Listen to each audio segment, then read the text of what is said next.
Bueno, el día de hoy vamos a ver,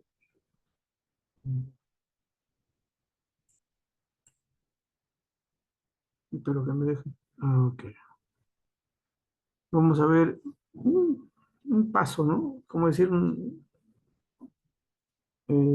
una visita a la parte de lo que nosotros mm, mm, mm, en la especialidad apoyamos algunas enfermedades pediátricas más frecuentes, ¿no? Porque variablemente hay problemas virales, oncológicos, etcétera. Inclusive hasta problemas oncológicos, no solamente micológicos, sino oncológicos también.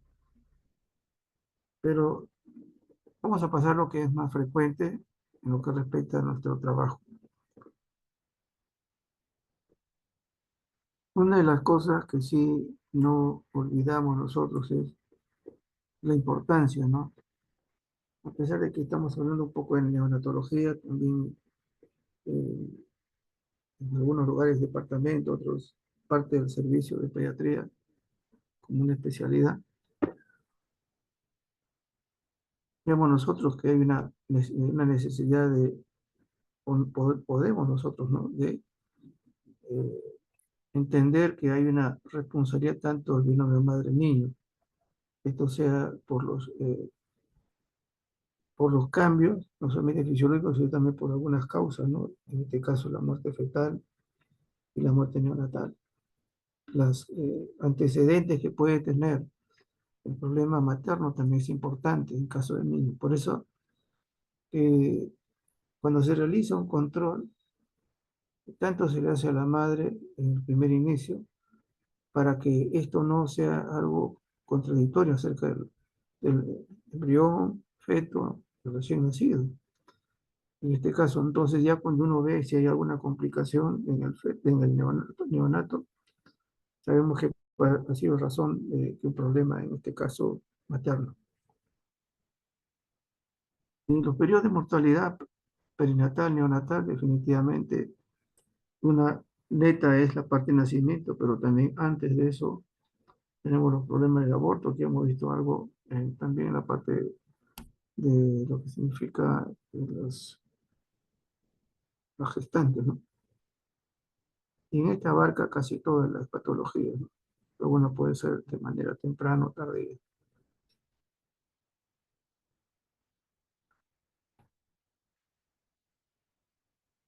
Hay definitivamente cosas que, a pesar de no estar nosotros presentes en estos casos, sí nos dan a nosotros también la posibilidad de poder atender en estos casos, ¿no? Siempre mirando que hay algunos impactos dentro de lo que significan las situaciones en las que el pensamiento y el cordón se debe realizar inmediatamente al nacer, en estos casos. Y hay unas patologías aquí, entre ellos podemos decir nosotros, no solamente el VIH, sino también cuando hay líquido meconial, que también hacer la desquización. Y veo acá al costadito un alga para que usted lo tenga presente, ¿no? Esto lo se valora. Y algunas cosas, consideraciones también entramos nosotros, ¿no? Ahora, ¿cuál es el riesgo, no? Para una asfixia, ¿no? Tenemos nosotros antecedentes. Y esto no solamente es para todo lo que es sufrimiento fetal, siempre las edades extremas son uno de los grandes problemas. Hay consideraciones también de la historia clínica, por eso que siempre se le tiene que dar importancia el hecho de todo el proceso de prenatal, ¿no? Para ya pensar en algún tipo de complicaciones en el recién nacido. Y bueno, antecedentes obstétricos y la patología que puede estar. Y vemos nosotros que también la toxemia, hemorragia, embarazo múltiple, etcétera, que también es parte de nuestro diagnóstico, ¿no? De apoyo al diagnóstico, se tiene que dar. Un problema de anemia igual. Y en caso de ello, definitivamente es importante determinar las condiciones, ¿no? En este caso de la madre, que se le pide un sinnúmero de elementos. Este, igual también se le pide esto, aunque es un poco difícil, le digo, de brindarle también, porque una gasometría arterial también tiene los recién nacidos. Los volúmenes son tan mínimos que a veces hasta con una gota tenemos que hacer todos los procesos. Igual acá el estudio que tiene que abarcarse, ¿no? No solamente el hemograma, sino también la parte de imagenología, algunos otros componentes también, definitivamente. Y nunca olvidarse de que todo esto también tiene que completarse con los grupos sanguíneos. Pues vamos a revisar con tranquilidad y que no se preocupe por esto. Una de las patologías que se ve con frecuencia eh, en caso de neonatología es el síndrome de dificultad respiratoria. Hay un déficit de surfactante, ¿no? Y esto se inicia este problema siempre a las primeras 6 horas de nacer. Y vemos acá algunas condiciones, ¿no? Que esto es importante también sí tenerlo presente porque, como digo, no solamente es mirar el lado del laboratorio, sino también la parte clínica. Y vemos nosotros que hay algunas condiciones, por eso que cuando se da, y vemos acá nosotros cuando es prematuridad, ¿cierto? Y acá significa pues que al menos 35 semanas, generalmente están comprometidos, ¿no es cierto? Que son los prematuros, con un peso menor de 2.500 y que definitivamente está con una inmadurez funcional y netamente orgánica. Se sabe que la síntesis flotante empieza entre 24 y 8 semanas de gestación y que las cantidades más adecuadas se encuentran entre 34 y 36. Entonces vemos nosotros de que está casi en el borde de esto, ¿no? Eh, que va a significar, pues, esto como sigue normalmente, ¿no? Pero cuando se nace antes de la época, tiene que todavía no se ha formado eh, con los niveles adecuados, ¿no? Y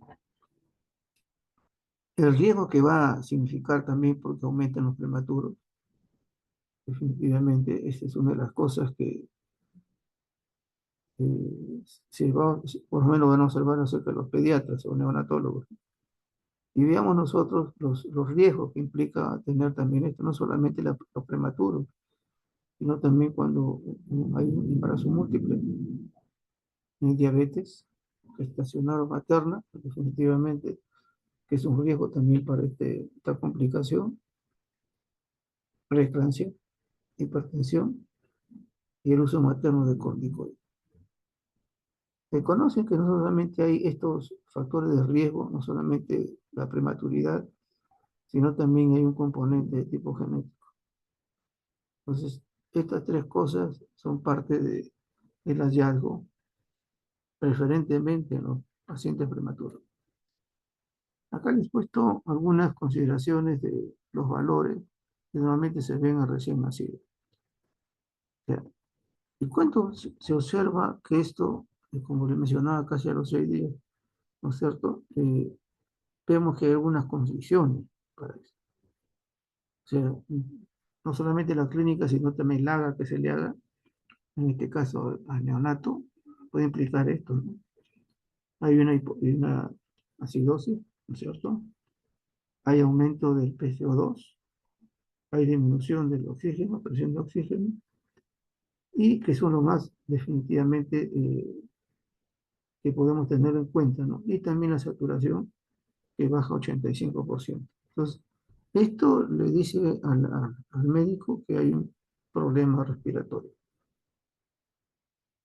Y mencionamos nuevamente la condición de la madre, cómo se condujo el parto, si que ha habido algún problema de sufrimiento fetal, y luego se observa todo lo que significa la parte de la clínica, ¿no? Cuando recién nació, se da ahí una radiografía que es importante.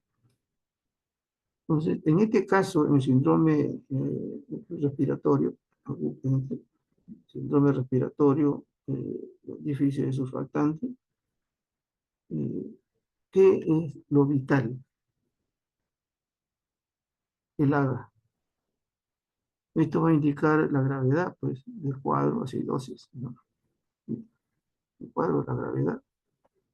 Y lo que se observa con frecuencia es una acidosis mixta, con hipoxemia y retención de CO2. O sea, hay una acidosis, complicación como hemos visto ahí nosotros en el cuadrito anterior.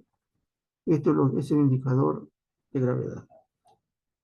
También se observa que hay acumulación de ácido láctico. Esto definitivamente por la hipoxia. También se hace un índice de oxigenación. Pues. Cuando hay mayor de 15, ese es el índice mayor, de la enfermedad pulmonar es grave. Y esto se debe a este intercambio, ¿no? El índice de oxigenación, es el intercambio gaseoso capilar. Esta es una fórmula que los neonatólogos lo tienen presente. Entonces, esta se conoce.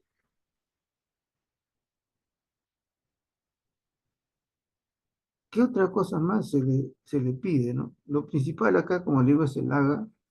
Podemos tener el ácido láctico también como, como previo, ¿no? Para determinar esa gravedad de este síndrome respiratorio. Electrolitos, glucosa, calcio. Recuerden que también cuando hay este tipo de situaciones, también puede significar otro tipo de patología, ¿no? Entonces, ahí sí la glucosa, el calcio, glucosa sanguíneo, RH, hemograma, creatinina y urea, se deben también solicitar. Como digo, esto con volúmenes sumamente pequeños, ¿no? También se puede pedir la medidas surfactante, ¿no? El líquido amniótico. Esto son pruebas un poco no tan usadas, pero sí a veces necesarias. Si hay un cuadro séptico, que también va a dar todas estas situaciones manifestarnos, problemas respiratorios, igual que patologías, ¿no? Donde hay eh, problemas de hipoglicemia, ¿no? Etcétera, que también es algo importante, o que también hay un compromiso también de isocompatibilidad, todas estas cosas, por lo que se pide eso. Y también se debe pedir isofraquidio porque si hay alguna situación respiratoria, recuerden que el niño no, pues, la mayoría va a decir que tiene fiebre y toda manifestación, ¿no? Entonces, se tiene que pedir una hemocultiva para determinar que no sea la causa de un problema bacteriano. Muchos de los neonatólogos sí utilizan el isofraquidio, ¿no? Es decir, pues dan la punción para eso y para poder determinar sobre todo los cuadros de complicaciones neurológicas. De todas maneras, el problema respiratorio no es solamente porque falte surfactante, sino también algún problema de tipo bronquial, etcétera. Entonces lo que se hace es un aspirado, ¿no? En este caso, para determinar si hay gérmenes son también causantes de problemas respiratorios. Y la mecanología que uno lo observa al costado. Entonces, para un síndrome respiratorio, en este caso neonatal, el AGA es importante, el ácido láctico, conocer el índice de oxigenación mayor de 15. Los otros componentes son para descartar otras posibilidades. En caso de la hipertubulinemia, ictericia o neonatal, sabemos algunas consideraciones que definitivamente no, cuando es fisiológica y cuando es patológica, ¿no? Aparece de 24 horas, el primer día de vida o después de una semana. Esa es la patológica. La intensidad de la bilirrubina es moderada leve y esta es elevada definitivamente. Y acá hay unas consideraciones también utilizando la bilirrubina total. ¿Okay? El predominio siempre va a ser indirecta en caso de la fisiológica y la directa en caso de la patológica.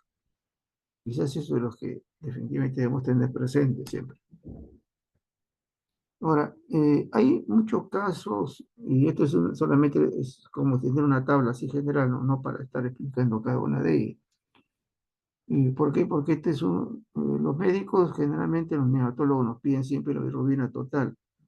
¿no es cierto? Y otras oportunidades, la indirecta, para ahí calcular lo que es la directa, o la directa indirecta, así podemos nosotros hacer una situación de ahí de manejo, ¿no?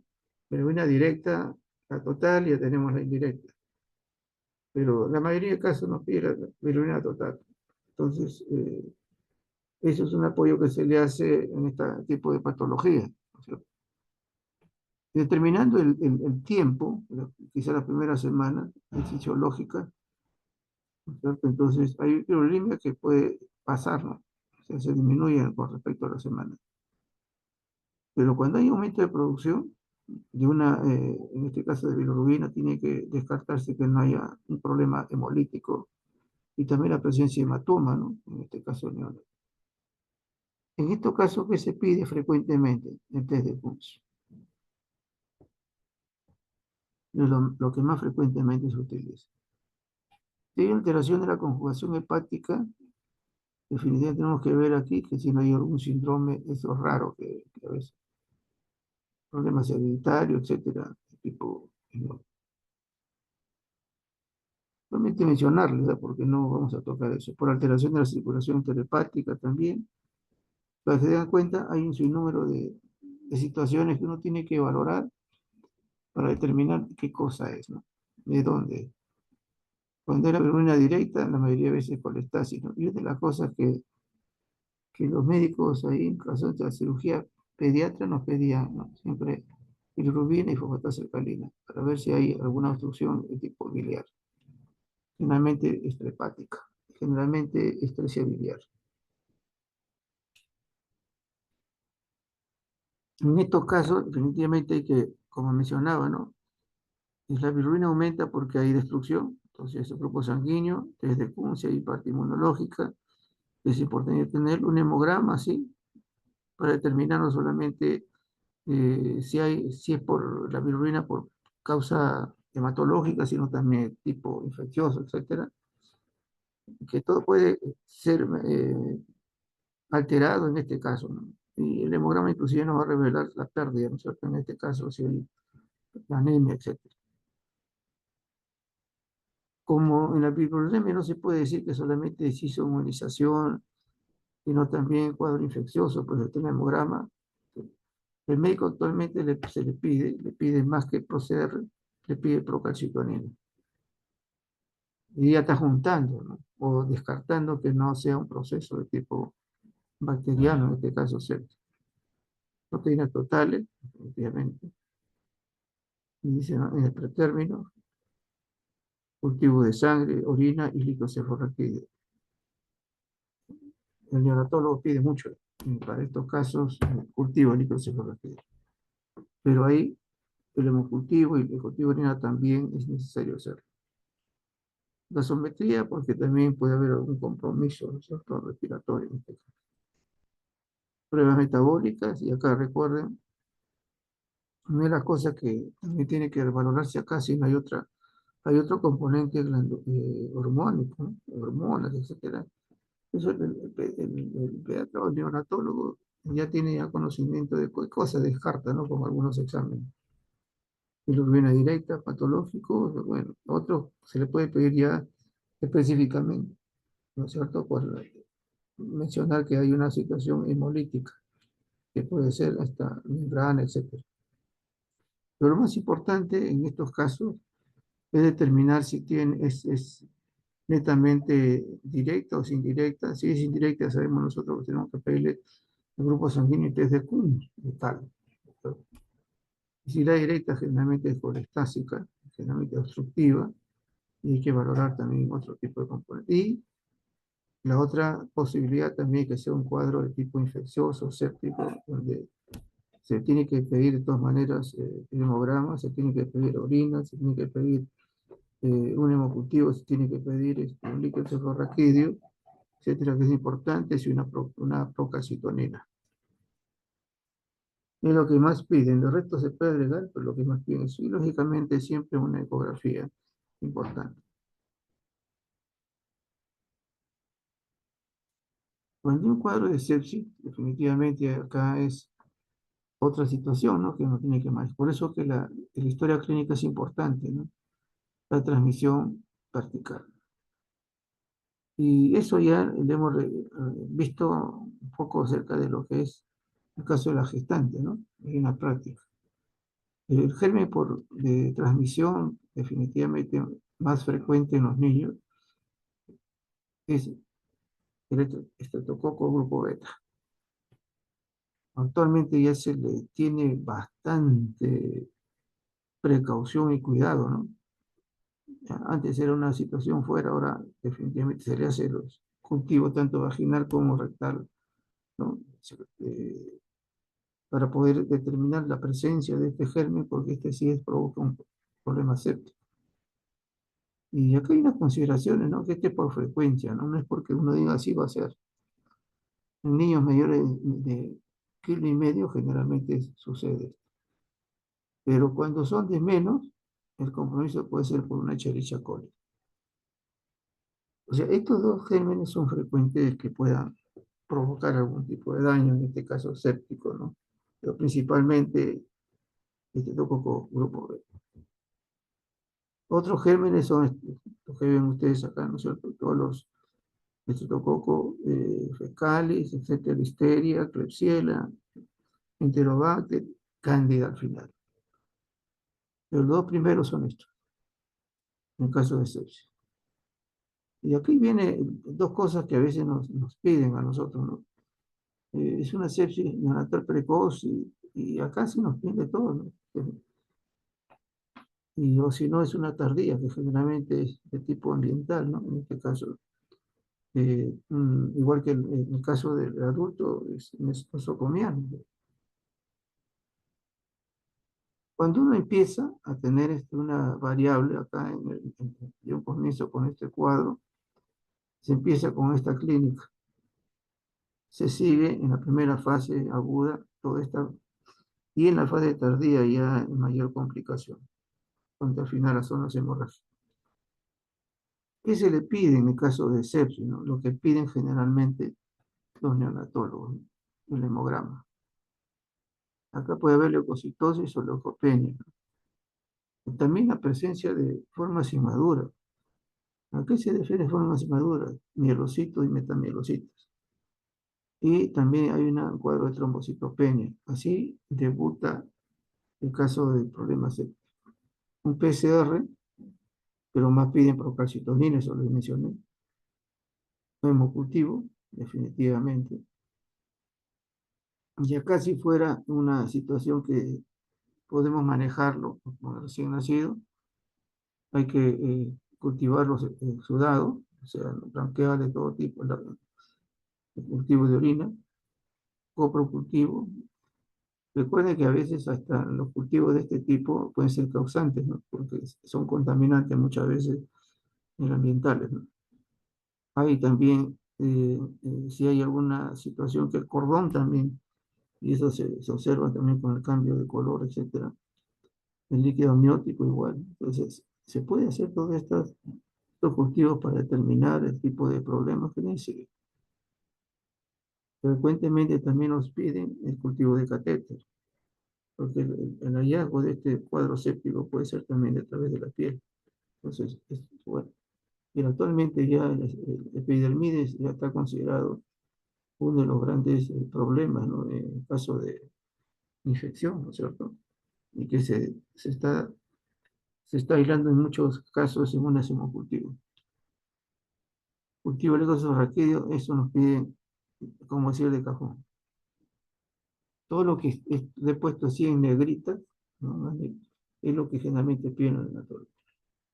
Haga electrolito, bilirrubina, recuerden porque no sé si va a haber eso, glucosa, y en semen de orina se va a presentar siempre un volumen menor. Entonces, tenemos el hemograma, procalcitonina, hemocultivos, cultivos, cultivos tanto de sudados, coprocultivo, cordón líquido amniótico, el AGA, bilirrubina y glucosa. Pues la orina ya tenemos arriba. Este es un estudio nada más que con tranquilidad, lo que solamente dice Y el estafilococo epidemia se ha convertido en el principal agente causante de sepsis neonatal tardía en recién nacidos prematuros. Es un estudio que han hecho y han visto esta situación. De una sepsis pasamos a la neumonía y solamente mencionarles, ¿no? Pero acá tenemos un cuadro realmente preocupante, ¿eh? O sea, a veces pensamos que fácilmente, ¿no? Podemos tapar, como se dice. Si ustedes miran, acá en el cuadrito, estamos hablando en la semana 5.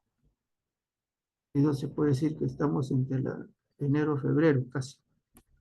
Ya estamos en octubre. Y mire cuántos años.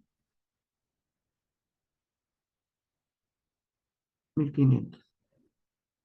Solamente en casi los primeros meses, ¿no?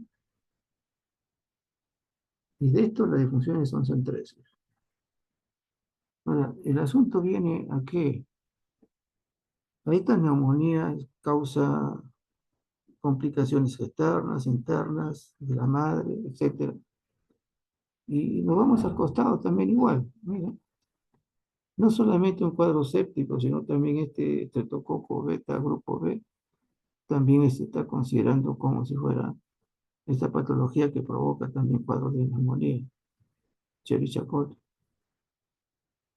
el cielo. De los virus, frecuentemente es el citomegalovirus. Y las otras cosas que pueden dar compromiso también la cándida, pero esto es un poco más raro, ¿no? Pero acá el citomegalovirus es más frecuente. Y las primeros gérmenes también que vemos nosotros acá en el primer mes.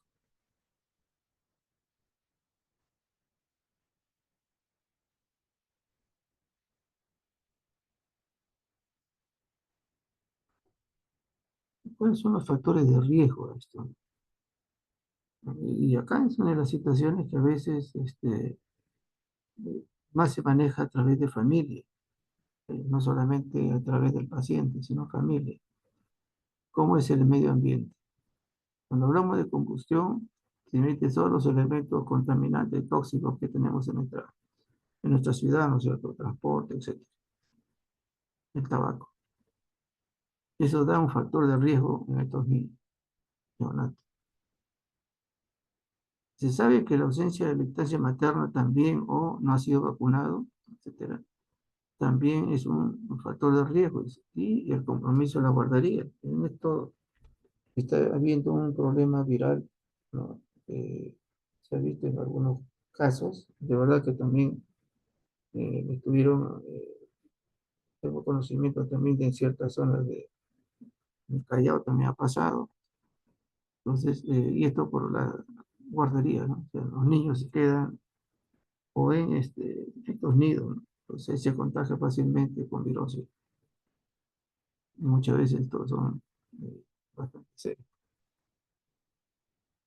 Factores de riesgo también son factores hereditarios o genéticos, hay inmunodeficiencia, que muchas veces esto lo comparte con la madre, etcétera. Hay fibrosis, etcétera.